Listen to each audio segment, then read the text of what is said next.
नमस्कार बच्चों। अब हम पत्रकारीय लेखन के अंतर्गत ही पढ़ेंगे समाचार कैसे लिखा जाता है। तो समाचार लेखन का सबसे जाना पहचाना स्वरूप समाचार लेखन है। आमतौर पर अखबारों में समाचार पूर्णकालिक और अंशकालिक पत्रकार लिखते हैं, जिन्हें संवाददाता या रिपोर्टर भी कहते हैं। अब हम इसमें पढ़ेंगे कि समाचार कैसे लिखा जाता है। तो आप देखें, पहले इसमें हम लेकिन समाचार लिखे कैसे जाते हैं? क्या समाचार लेखन की कोई विशेष शैली होती है?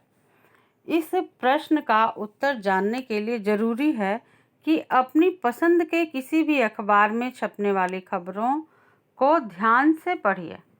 तो बच्चों, ये आसान है, सभी के घर अखबार आता है और सभी इस विषय को पढ़ सकते हैं, जान सकते हैं। इसमें कुछ ऐसा नहीं है कि जो मटेरियल आपको उपलब्ध न हो सके। तो देखिए कि क्या समाचार लेखन की कोई विशेष शैली होती है? इस प्रश्न का उत्तर जानने के लिए अपनी पसंद के किसी भी अखबार में छपने वाली खबरों को ध्यान से पढ़िए।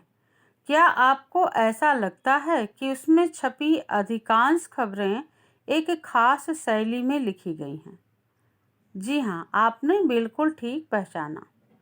अखबारों में प्रकाशित अधिकांश समाचार एक खास शैली में लिखे जाते हैं।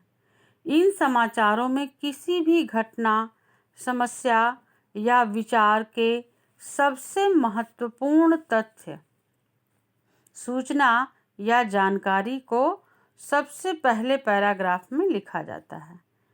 उसके बाद के पैराग्राफ में उससे कम महत्वपूर्ण सूचना या तथ्य की जानकारी दी गई है।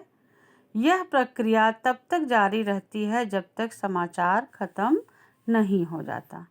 तो अब आप देखेंगे इसमें एक शैली का प्रयोग है, जिसमें लग रहा है कि सबसे महत्वपूर्ण खबर सबसे पहले, फिर उससे थोड़ी कम महत्व की खबर और अंत में सबसे कम महत्वपूर्ण खबर को छापा जाता है, लिखा जाता है।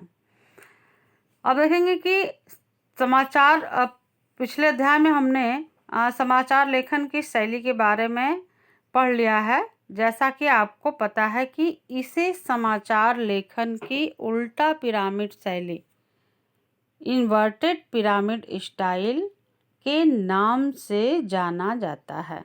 तो ये जो समाचार लिखा जा रहा है, यह किस शैली में लिखा जा रहा है? उल्टा पिरामिड शैली। उल्टा पिरामिड शैली में होता ही यही है कि उसमें सबसे महत्वपूर्ण खबर सबसे पहले, फिर उससे कम महत्व की खबर और अंत में सबसे कम महत्वपूर्ण खबर उसमें छापी जाती है। और इसके 3 भाग होते हैं, इंट्रो, बॉडी और समापन। तो देखिए यहाँ पे लिखा भी है उल्टा पिरामिड शैली, इन्वर्टेड पिरामिड शैली, जिसको इंग्लिश में कहते हैं, के नाम से जाना जाता है। यह समाचार लेखन की सबसे लोकप्रिय, उपयोगी और बुनियादी शैली है। यह शैली कहानी या कथा लेखन की शैली के ठीक विपरीत है, उल्टा है, जिसमें क्लाइमेक्स बिल्कुल आखिर में आता है। इसे उल्टा पिरामिड इसलिए कहा जाता है, मतलब यहाँ पे कहने का तात्पर्य यह है कि जो सीधा पिरामिड शैली होती है, जो कथात्मक शैली होती है, उसमें जो क्लाइमेक्स है वह बिल्कुल अंत में आता है। जबकि उल्टा पिरामिड शैली में क्या है कि जो क्लाइमेक्स है, जो सबसे महत्वपूर्ण खबर है, वह सबसे पहले आती है। जैसे उदाहरण मैं आपको बताऊं कि कोई कहानी आप पढ़ रहे हैं, उस कहानी को पढ़ते समय आपको अगर पहले ही उसका निष्कर्ष बता दिया जाए तो आप पूरी कहानी शायद न पढ़ें, क्योंकि आपको ये पता चल गया कि लास्ट में तो यही होना था। या दूसरा उदाहरण, जैसे मान लीजिए आप कोई फिल्म देखने जा रहे हैं, तो फिल्म में जो है, अगर उसका क्लाइमेक्स यानी कि लास्ट में सबसे महत्वपूर्ण भाग उसका क्या होता है कि उसका समापन कैसे हुआ, अगर यह आपको पहले ही दिखा दिया जाए तो फिर दर्शक वहां बैठ करके फिल्म को पूरा नहीं देखेंगे। वह जो लिखा जाता है वहां पर वो सीधा पिरामिड शैली होती है, या कथात्मक शैली उसको कहते हैं। तो उसमें क्या होता है कि पहले सबसे कम महत्व की खबर, फिर उससे अधिक महत्व की खबर और अंत में सबसे महत्वपूर्ण खबर दिखाई जाती है। जबकि उल्टा पिरामिड शैली में क्या होता है, ठीक इसका विपरीत। जैसे आप देखेंगे यहाँ पे बच्चों, ये देखेंगे पिरामिड बने हुए हैं। सीधा पिरामिड शैली में देखिए, ऊपर बिल्कुल नुकीला भाग है, यानी कि बहुत कम, फिर उससे ज़्यादा, फिर लास्ट में सबसे महत्वपूर्ण जो है वो यहाँ पे ये दर्शाया गया है इसके माध्यम से। जबकि उल्टा पिरामिड शैली में क्या है, विपरीत, ठीक ऊपर वाले पिरामिड का विपरीत यहाँ पे दिया गया है कि सबसे पहले जो है वो क्या होता है, उलट जाता है। सबसे पहले सबसे महत्वपूर्ण खबर, फिर उससे कम महत्वपूर्ण, और लास्ट में सबसे कम महत्वपूर्ण खबर को दिखाया जाता है। तो समाचार में इसका ही प्रयोग किया जाता है। समाचार लेखन में उल्टा पिरामिड शैली का प्रयोग किया जाता है। अब उदाहरण कैसे, मान लीजिए आपके सामने समाचार पत्र है, तो उसमें जो हेडिंग होती है, किसी भी पृष्ठ पे आप जाएं, जो हेडिंग होती है वह जो है सबसे महत्वपूर्ण होती है। उसको, हेडिंग को जो आप पढ़ते हैं वो इंट्रो कहलाता है। हेडिंग पढ़ करके ही आप उसके प्रति आकर्षित होते हैं। अगर आपको लगता है कि इससे संबंधित समाचार आपको जानना है, तो फिर आप उसकी बॉडी पढ़ते हैं, यानी कि ये पढ़ते हैं कि इसमें क्या जो है अंदर दिया गया है, और अंत में उसका फिर उसमें समापन होता है। तो जो समाचार हम पढ़ते हैं वह उल्टा पिरामिड शैली में लिखा जाता है। तो यहाँ देखिए, इसमें लिख दिया है कि क्लाइमेक्स जो है वो कथात्मक शैली में लास्ट में आता है, और उल्टा पिरामिड शैली में क्लाइमेक्स जो है वो सबसे पहले आ जाता है। इसीलिए उसको उल्टा पिरामिड शैली कहा भी जाता है। आगे देखिए, क्योंकि इसमें सबसे महत्वपूर्ण तथ्य या सूचना, यानी कि क्लाइमेक्स पिरामिड के सबसे निचले, जो मैंने अभी बताया था वो यहाँ पे लिखा गया है, हिस्से में नहीं होती, बल्कि इस शैली में पिरामिड को उलट दिया जाता है। उल्टा किस शैली में, उल्टा पिरामिड शैली में इसको उलट दिया जाता है। इसमें क्लाइमेक्स जो है सबसे पहले आ जाता है। अब बात उठती है कि ये उल्टा पिरामिड शैली की शुरुआत कहाँ से हुई। तो बच्चों, इसी से संबंधित देखिए प्रश्न भी हैं, पैराग्राफ से ही संबंधित। यहाँ पे आप देखिए, हालांकि इस शैली का प्रयोग 19वीं सदी के मध्य से ही शुरू हो गया था, लेकिन इसका विकास अमेरिका में गृह युद्ध के दौरान हुआ। तो आप, ये प्रश्न आता है बोर्ड में, पूछ दिया जाता है लघुत्तरीय प्रश्न में, अति लघुत्तरीय प्रश्न में, कि उल्टा पिरामिड शैली का प्रयोग सबसे पहले कहाँ हुआ।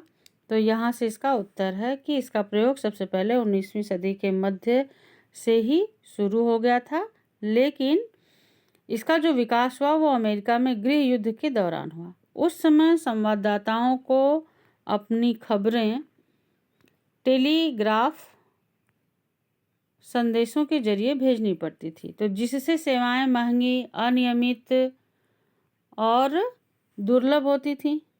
कई बार तकनीकी कारणों से सेवा ठप हो जाती थी, इसलिए संवाददाताओं को किसी घटना की खबर कहानी की तरह विस्तार से लिखने के बजाय संक्षेप में देनी पड़ती थी।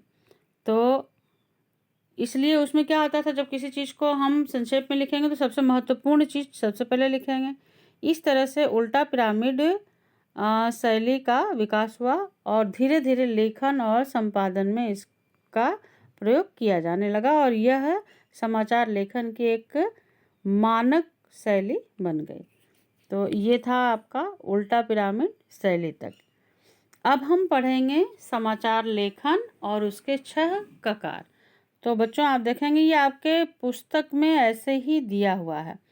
ये आप देखिए चित्र, या आप लिखेंगे, एक क्वेश्चन लिखेंगे कि समाचार लेखन के 6 ककार कौन कौन से हैं। उसका उत्तर आप लिखेंगे कि समाचार पत्र के 6 ककार निम्नलिखित हैं। क्या, कौन, कहाँ, कब, क्यों, कैसे, और चित्र भी इसी तरह से अपनी कॉपी में बनाएंगे। बच्चों, कोई सा भी समाचार इन्हीं 6 ककारों पर ही आधारित होता है। 6 ककार ही समाचार की आधारशिला हैं। उसके बारे में इसमें आप पैराग्राफ में देखिए। किसी समाचार को लिखते हुए मुख्यतः 6 सवालों का जवाब देने की कोशिश की जाती है, जैसे क्या हुआ, किसके साथ हुआ, कहाँ हुआ, कब हुआ, कैसे और क्यों हुआ। तो इस क्या, किसके, किसके या कौन दोनों शब्दों का इसमें प्रयोग होता है। कहाँ, कब, क्यों और कैसे को 6 ककारों के रूप में भी जाना जाता है। और बच्चों आपको बता दें कि इसी प्रश्न को दूसरी तरह से भी पूछा जा सकता है कि समाचार पत्र में 5 W और 1 H से क्या तात्पर्य है। तो आप देखेंगे इसमें वही हो जाएगा व्हाट, वेयर। तो W शब्द जो है वो 5 बार आएंगे और एक H का प्रयोग किया जाएगा। तो इसमें आगे देखिए कि किसी भी घटना, समस्या या विचार से संबंधित खबर लिखते हुए इन 6 ककारों को ही ध्यान में रखा जाता है। समाचार के मुखड़े, इंट्रो। अब चूंकि मैंने पहले बच्चों इससे पहले बता दिया था कि समाचार किस शैली में लिखा जाता है, उल्टा पिरामिड शैली में। और उल्टा पिरामिड शैली के 3 भाग होते हैं, इंट्रो, बॉडी, समापन। तो समाचार का जो मुखड़ा होता है, यानी कि जो मैंने कहा कि जो हेडिंग है उसको इंट्रो कहा जाएगा। कि समाचार के मुखड़े यानी पहले पैराग्राफ या शुरुआती 2-3 पंक्तियों में आम तौर पर 3 या 4 ककारों को आधार बनाकर खबर लिखी जाती है। ये 4 ककार हैं। अब आप ये क्वेश्चन एक अलग से हो गया आपका, तो उसमें आप क्वेश्चन इस तरह से बना लेंगे क्योंकि इस पे आधारित आपको 3-4 प्रश्न बनाने हैं। तो मैं बीच में बोलती चल रही हूँ इसीलिए, ताकि आप प्रश्न खुद से निर्मित करेंगे लास्ट में मैं जब कहूँगी तो, और उसका उत्तर भी लिखेंगे। तो एक प्रश्न यहाँ पर आपका ये बनता है कि समाचार के मुखड़े अर्थात इंट्रो में कौन कौन से 4 ककारों का प्रयोग किया जाता है। तो देखिए उसका उत्तर भी यही है। जो इंट्रो होता है उसमें 4 ककार का प्रयोग होता है, क्या, कौन, कब और कहाँ। इसके बाद समाचार की बॉडी में और समापन के पहले बाकी 2 ककारों कैसे और क्यों का जवाब दिया जाता है। अभी आगे आप इसको उदाहरण के माध्यम से भी समझ लेंगे। इस तरह 6 ककारों के आधार पर समाचार तैयार होता है। इनमें से पहले 4 ककार क्या, कौन, कब और कहाँ सूचनात्मक और तथ्यों पर आधारित होते हैं, जबकि बाकी 2 कैसे और क्यों में विवरणात्मक, व्याख्यात्मक और विश्लेषणात्मक पहलू पर जोर दिया जाता है। अब अखबार में प्रकाशित एक, नीचे मैंने ये उदाहरण आपकी पुस्तक में दिया हुआ है उसको ही आपको एक्सप्लेन कर रही हूँ यहाँ पर, इससे आप समझ जाएंगे कि इंट्रो में जो 4 ककारों का प्रयोग किया गया है तो वो किस तरह की घटना पे है, और लास्ट के जो 2 ककार हैं उनका प्रयोग किया गया है कैसे और क्यों, तो वो कहाँ पर है।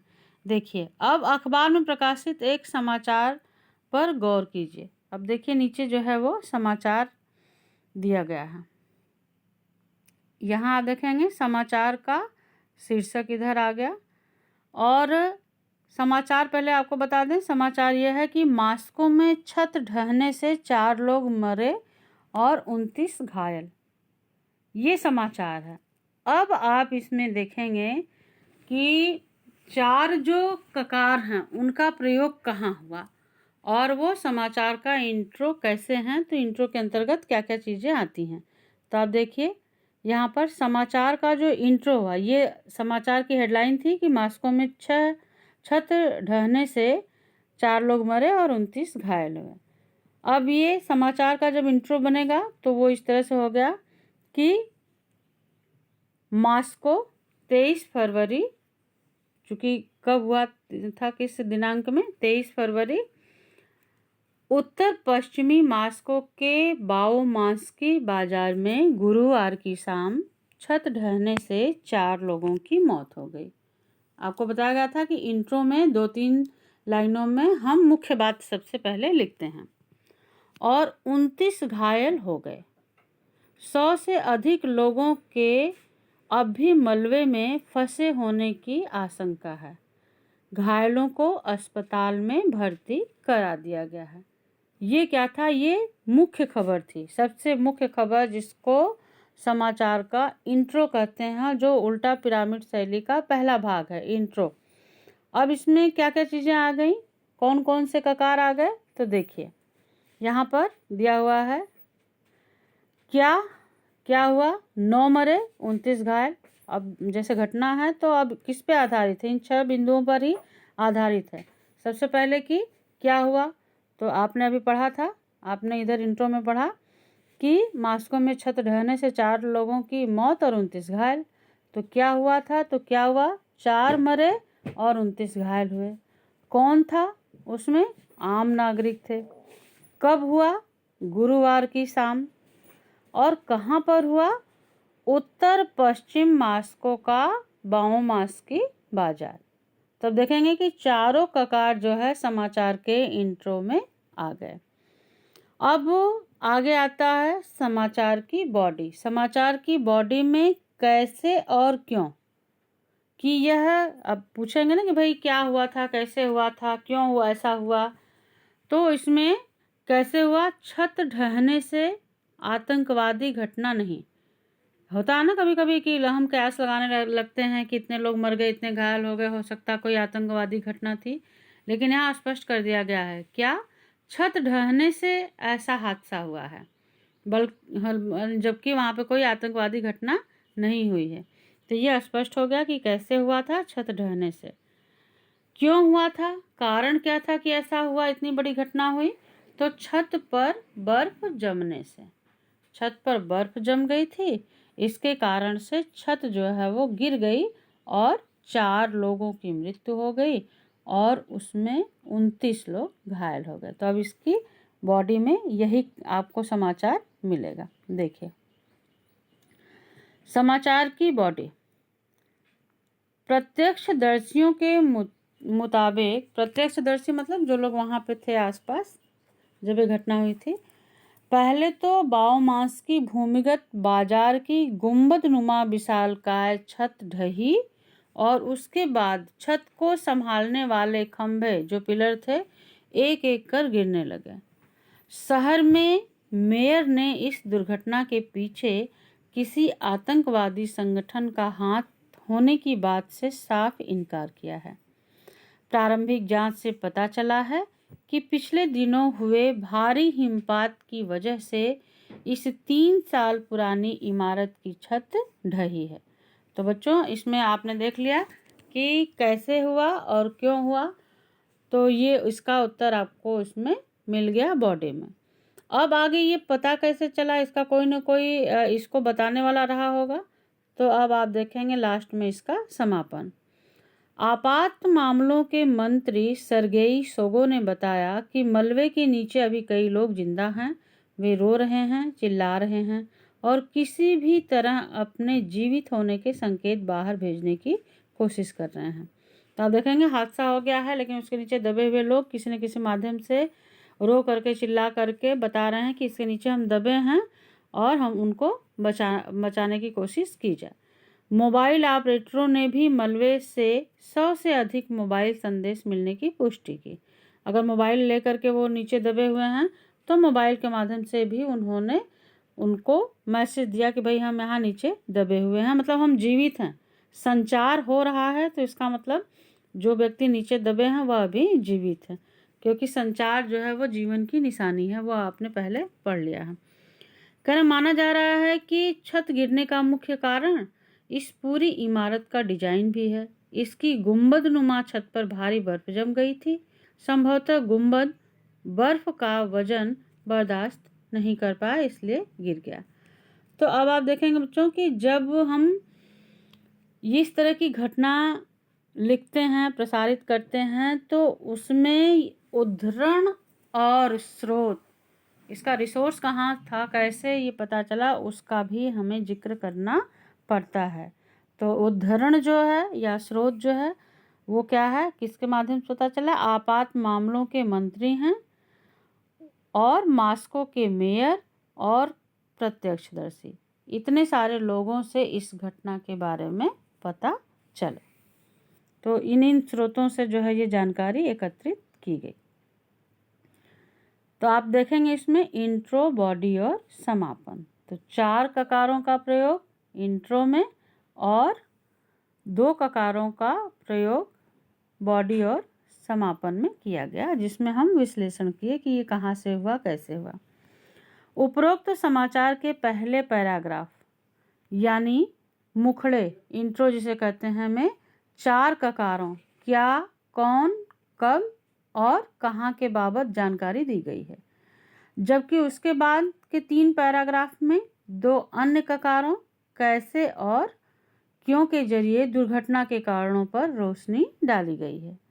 अधिकांश समाचार इसी शैली में लिखे जाते हैं, लेकिन कभी कभी अपने महत्व के कारण कैसे या क्यों भी समाचार के मुखड़े में आ सकते हैं।